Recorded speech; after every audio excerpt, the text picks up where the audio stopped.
Back live at Rexall Place as we continue with After Hours and our guest, Ryan Nugent-Hopkins of the Oilers, who's got 6 games to go to prove himself, but I think he took a giant step tonight with a hat trick, and the betting is you'll be staying in the NHL. You'll have to be an absolute disaster. Tonight counted as 3, I think. Yeah, those are 3 games right there. Lop those off. Here's a tweet for you from Carrie Ann is her name.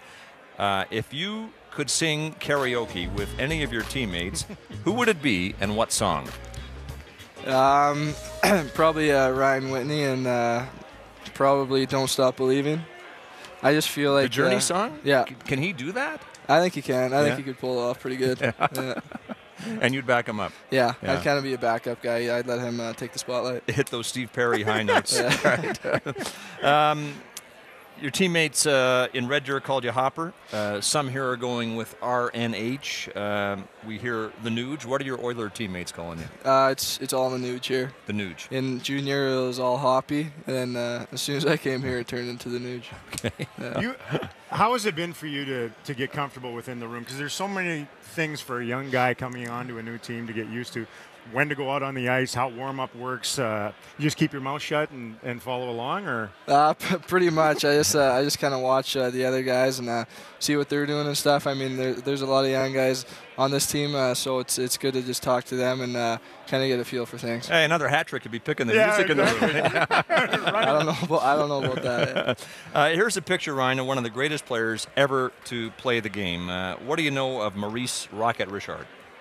Actually, Maurice Rocket Richard has been my favorite player for a long time. I always loved. I never got to see him play, but I always watched clips of him and stuff. And his career ended, by the way, in 1960, about 33 years before you were born.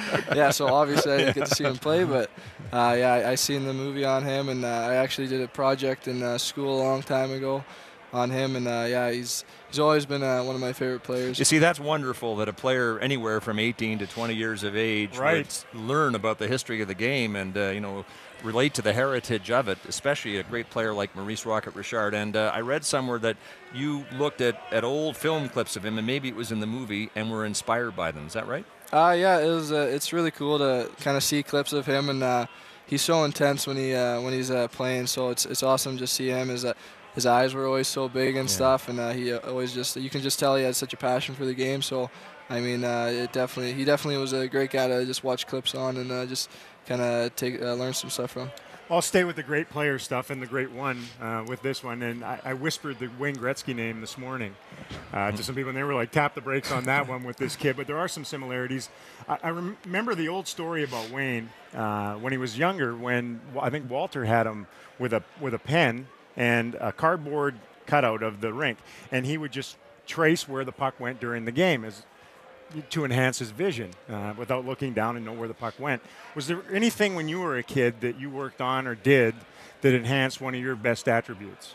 Well, in my basement before we moved a couple years ago, I'd always go downstairs and shoot pucks, and we had a really good setup for just shooting pucks, and also it was a cement floor, so I'd always set up pucks around the room and just kind of stick handle through them with my eyes up and stuff, and then just little things like that. And I mean, I got a ton of ice time going to my hockey academy in high school, which is the Burnaby North, which really helped me out. I think I got a ton of ice time there. Then just playing with the Burnaby Winter Club and also Northwest Giants. How old were you there?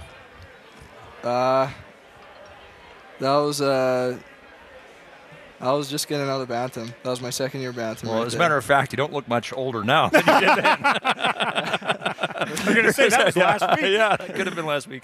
Here's a question from, you okay? Yeah, I almost fell there.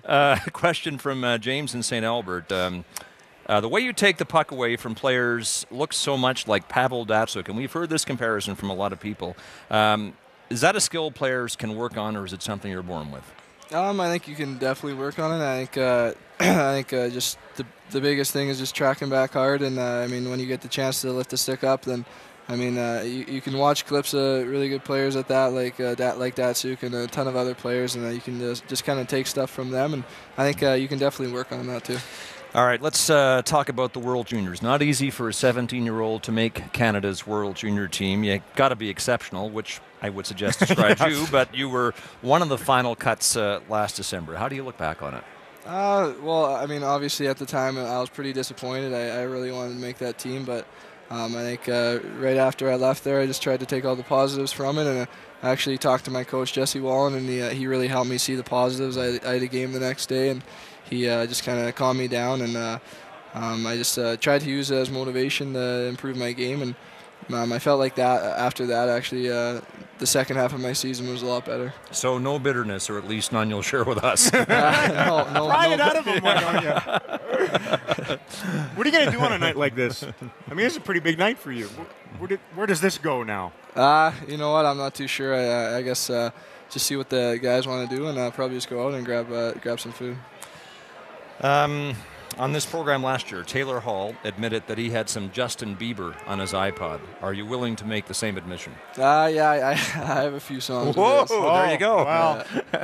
Ryan Really? Nugent-Hopkins apparently afflicted with Bieber fever. By our count, only 9 players have ever worn number 93, and I'm guessing you're the only one wearing it because that was the year you were born, right? Is that why you're wearing it? Yeah, that's mostly the reason. Yeah. Is there another one? Is there no different part of this? That mostly is the reason. I like Doug Gilmour too, but Oh, there I you think go.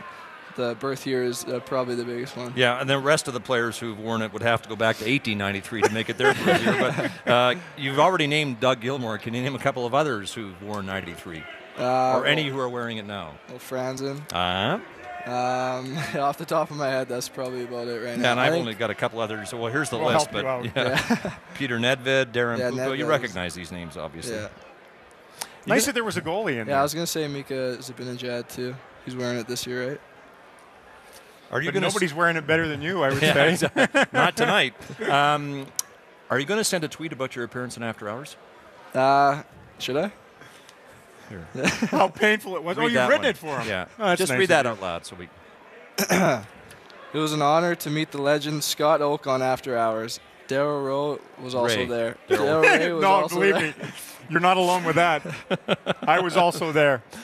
Thank you. Great. Appreciate that. Thanks, Ryan, for the kind words. A tweet from I. Carmen. Favorite NHL player growing up? I really liked Paul Kariya, and I really like Joe Sakic. Why?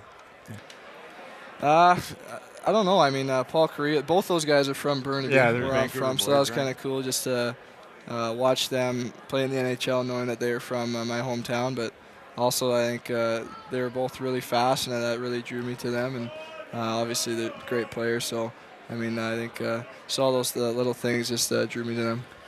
What a night for Ryan Nugent-Hopkins of the Edmonton Oilers. In his 3rd career game, registers a hat trick. Boy, it's something. You're never going to forget this.